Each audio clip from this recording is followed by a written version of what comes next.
आज आषाढी एकादशी आहे आणि त्यानिमित्त पंढरपुरात अगदी पहाटेपासूनच भक्तांची मांदियाळी पाहायला मिळते। त्या ठिकाणी पहाटे मुख्यमंत्री एकनाथ शिंदे यांच्या हस्ते सपत्नीक विठ्ठलाची शासकीय महापूजा संपन्न झाली। तर नाशिकच्या सटाणा तालुक्यातल्या अंबासन इथले बाळू शंकर अहिरे आणि आशा बाळू अहिरे या वारकरी दाम्पत्याला मुख्यमंत्री शिंदे यांच्या सोबत शासकीय महापूजेचा मान मिळाला।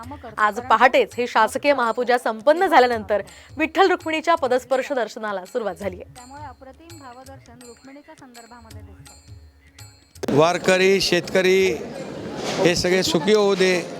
आज यावर्षी वारकरी आपले जे बांधव भगिनी यांच्या संख्येमध्ये वाढ झाली आहे। मोठ्या प्रमाणावर इकडे ते दर्शनाला आलेत।